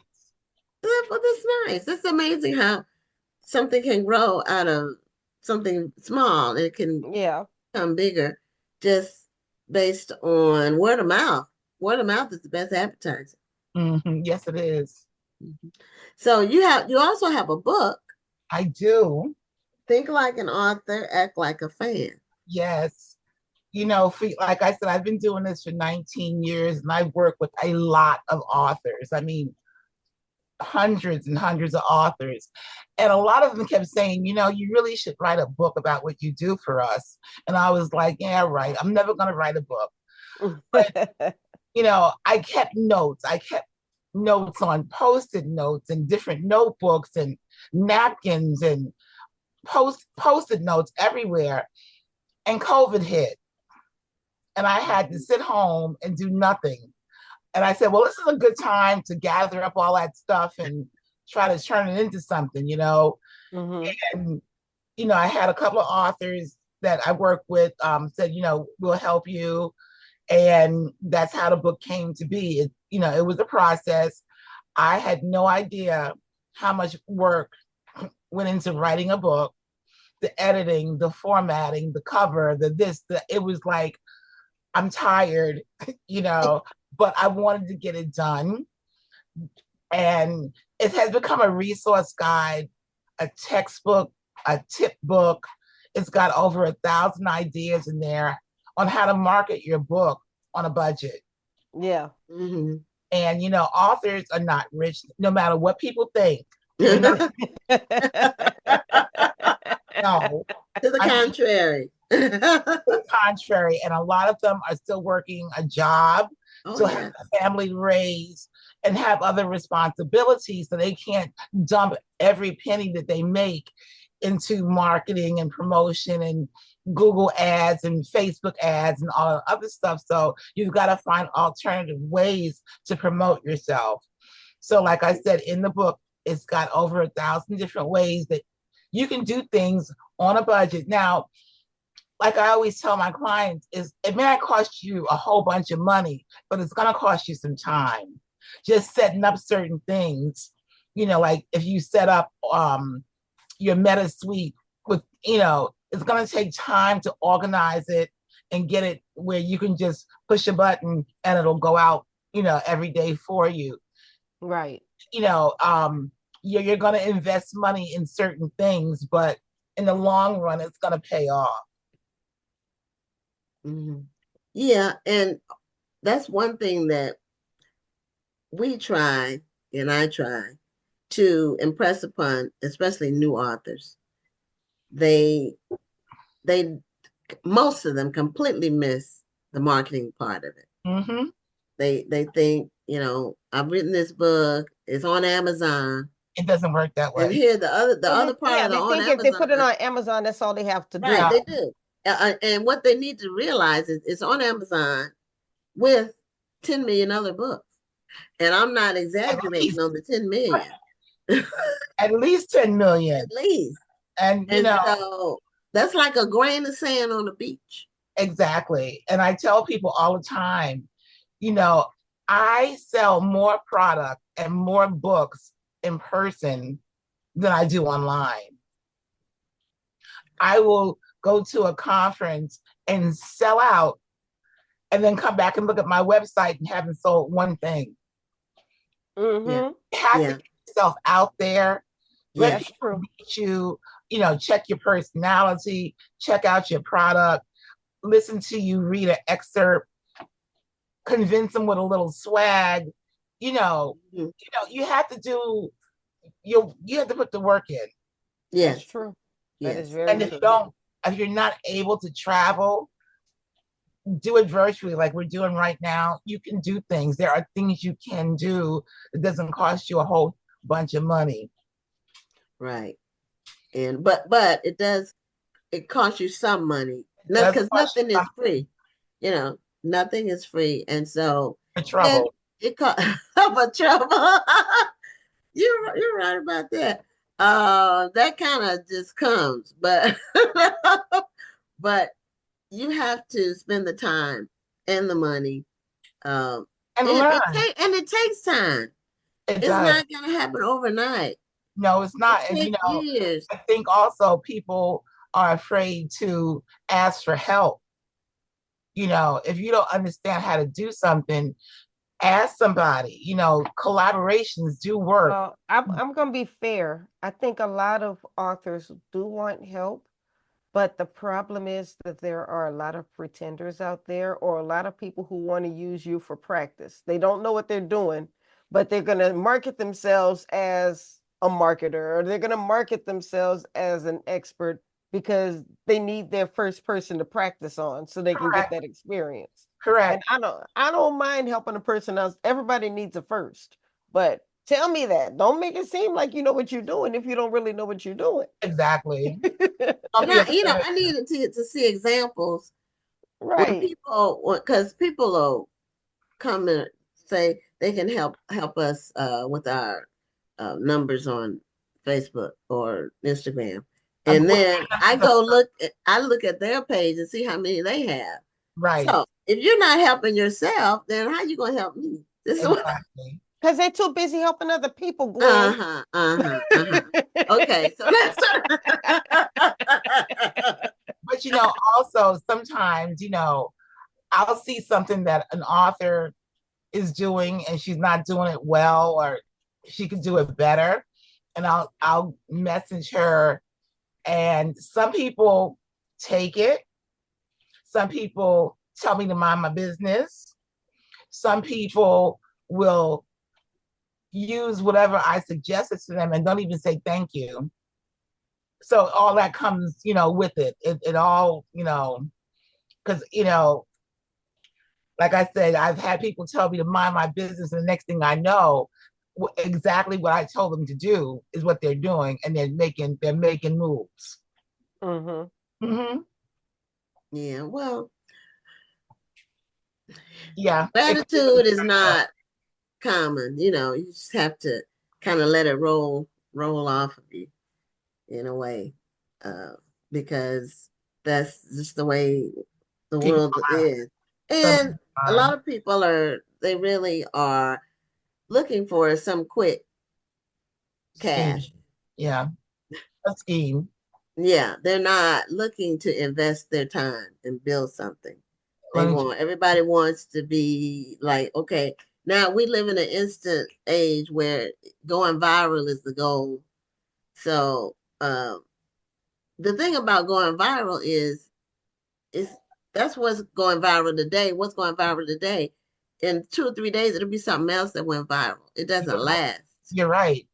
Because I see the trend right now where it's like, oh, I have 65,000 followers. It's like, yeah, but do you have $65 from any of them? Yeah, you're right. You have to convert. Sense. You're right. You have to convert what you have into cash. You have to be able to utilize it for an income. You have to convert them into customers. Yes. And readers. But you have to do it honestly. You can't be trying to run schemes or scams, because the word gets out and you might beat a few people here and there, but then the word will get out that it's just you're a scammer. So no, well, I'm referring to these people who are posting all of these ridiculous posts, wrong information just to get people to engage with them. Oh, okay. Okay, yeah. Are going up. And it's like I said, if you have 65,000 people following you, can you get $1 from each one of them? No. Can you get 6 people to read your book out of those 65,000? It's like, use your head. Yeah. But are they trying to, what are they trying to do? They're trying to get meta money. Oh, okay. Meta money. Well, I haven't figured that out yet. And what I figured out is there's some things I'm not willing to do for meta money. I'm not gonna act the fool. I'm just gonna put it like that. You don't have to do all that. You would make meta money just by having your show, having the engagement, having consistency. You don't need to make those crazy posts and all those videos and stuff. You have content. Yeah, but I've looked into it, and every time I look into it, I've always made whatever their criteria is, they have 5 criteria or 6 criteria, and I'm always one under. If it's 4, if it's 5, I got 4 out of 5. If it's 6, I got 5 out of 6. If it's 7, I got 5 or 6 out of 7. Understand. And the other piece is something I haven't figured out yet. But I do understand that there is money to be made. So I just haven't I haven't got there yet. But I am aware of it. I'm looking into it. And it is on my list for sure. Well, you know, the little money I get from them, it's a surprise every month. It's like, I got a check from Meta, you know, and it's like, really? You know, and it's like, okay. And I didn't do anything. You never see anything crazy on my page. If I'm really upset, you might see me drop a curse word, but I have to be really upset to do that. But you know, I don't post anything crazy. I just share. I post what I think or how I feel or whatever the temperature is in the country right now. My 2 cents. So yeah, when I do get a check from Meta, I'm like, oh, thank you. You know, it's not a lot, but it's something. Okay. Yeah. Well, it can be, you know, the Amazon royalties. Now, I get that. I get royalties every single month. The amount varies. Yes. But I can pay a bill with it. Yes, so, ma'am. Well, there you go. Yes, ma'am. So, I appreciate it on the 29th of the month. Okay. On the 29th, I'll be looking. I will tell you one funny story. One time, I forgot which one of my books it was, but you know how they show you how much money that you're going to get from each country. Most of the time, it's the United States. But one month, I had thought I was getting $200 and something from India. I said, wow, people in India read my book. So when the 29th came, I didn't have the $200, the extra 200. I didn't see it. So I actually called Amazon. And they said, no, it's in rubles or whatever the Indian currency is. So the equivalent was like $2 and something. Wow. Wow. Wow. So you have to check the currency. Excuse me, the currency, it does matter. And if it's from India, what that number is not this is like 1/10, no, 1% of what. So it was 200 and something. So it ended up being $2. So it was 1% of what it showed. But I still got my American dollars that month. But I was just expecting an extra 200. You know, when you're expecting something and it doesn't show, you know, you just Well, as long as you didn't commit that money somewhere thinking you were getting $200. No, I wait till it's in there. Well, you know, when I did a couple of library sales and I'm like, where's the money? Where's the money? I know this library bought 3 copies. I know this library bought copies, and you know, Ingram makes you wait 3 months. Yes. Yeah, Ingram Spot. And I was like, oh, okay. Yeah, they're very late. And this is because they can. What can you do? But you know, Amazon used to pay in 30 days.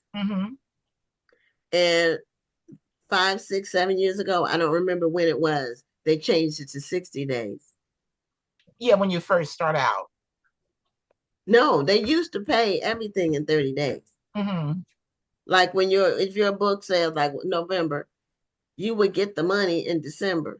But now you get it in January. They used to pay within 30 days.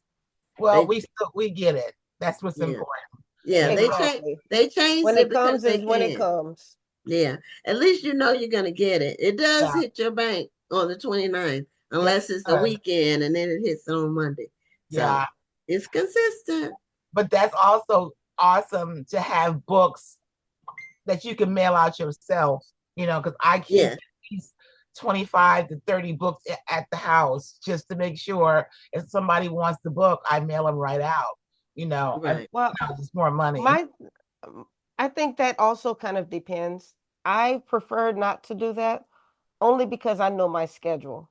If people order something for me that I have to mail, it's going to be a month before they get it. I go to the post Yeah. office every Tuesday, like No, that's great. I can't do it. Yeah. You know, Your I schedule don't. is really, Yeah, really I don't busy. go to the post office to pay my bills. I was supposed to go to the post office to confirm an identity. I did it online because I just don't have time to go. So, I mean, it's great for people who can do it, but I think often, and it's just like when you see these people on Instagram who decorate their houses and make them look all pretty. Even those decorators will tell you, don't decorate because you think it's pretty. Decorate because it's going to be functional for you. Like, for instance, don't put pillows in the middle of the floor because you thought it was pretty, but now your family keeps tripping over them because it didn't work out for you. Or you did something really cool with your closet, but now your closet's junky because you don't have time to keep it up the way you saw it on Instagram. Rhonda, I did a post a couple of weeks ago, Mm-hmm. and the post was this beautiful bed with a bunch of pillows on it. And I look at that bed and I said, oh my God, years ago, that was my bed. I mean, pillows and smooth, and the kids could never figure out how I knew they were in my room. The pillows was all jacked up and it wasn't smooth. Anyway, so I love these pillows. I invested in these pillows. I love them. One morning I got up and I said, you know what? I don't feel like doing this anymore. And I took all the pillows off my bed and threw them in the garbage. Oh, not the garbage. You could have sold them. Listen, the Wow, kids you were so upset. You were They serious called my about mother. quitting. The kids Oh, were they told your mama on you? They said, Mommy done lost her mind. She threw the pillows in the garbage. My mother comes flying over. She's like, what's the matter? I'm like, what are you talking about? The kids said you threw your pillows because they knew how attached I was to, the aesthetic of my bed. Right. I just didn't have the time because every morning it was like adjust this and smooth this and lay this. I understand, Rhonda. I get it. It's like, if you don't have time, you make time. And I was like 20 minutes out of my day because 10 minutes in the morning, take them off. 10 minutes at night, take them. It was just, and this was going on for too long. I threw them away and I felt better. And I just have pillows in my bed now. That's it. And that's what I tell people. And I tell people all the time. It's like when Gwen and I were talking about the t-shirts. Gwen has a great inventory of her t-shirts. I know for me, I can't do it. I have a very demanding full-time job. I know. I mean, there was a time when I logged out of my job and went directly into the show because that was how much time it was. You were driving home from work and you popped on the show. You were still coming. You were on your way home from work. Yes, several times. I watch you guys. It happens. But I agree with you. Like I like taking my books out, and I'm gonna be, and that leads me to my last thing for tonight on the show. Me and also some other friends of mine who are authors, we're gonna be at the Texas Book Festival this weekend in Austin, Texas. It's a huge statewide event, huge. And we have a booth. The booth is in the cushcity.com booth, but we're going to have our books and t-shirts, and we're in tent number 4. So it's they have these huge tents, and it's a humongous event. So if you're in Austin or plan to go to Austin, Texas, see us there. And we're at the end of our show, Debra. So let people know how they can connect with you on social media before we sign off. On Instagram, I'm the Litversationalist, and on Facebook, I'm ODeb Simply Said. You can also go to my website, which is litversations.com. And we put that in the chat. And my Gmail is litversations@gmail.com. Okay. Well, I'm glad to have finally met you, even though it's just virtual. But finally got to have a Your conversation. event eventually. Yeah. By the time you announced it, I had a couple other things planned, so I couldn't make it. And then I was looking at plane tickets. It's like, no way I can afford this now. So Houston has gotten expensive to fly into. I don't know what's going on with y'all. I don't It know. depends on when. It depends on when and the time of year. United normally has decent, but you have to do it a month in advance. After that, then it's going to be pricey. But anyway, it's 9:00 and it's time to sign off.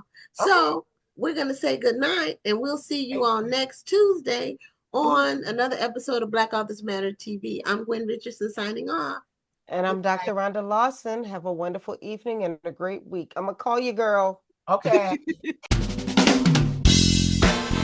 Thank you for tuning in, and join us next Tuesday at 7 p.m. Central, 8 p.m. Eastern for another edition of Black Authors Matter TV.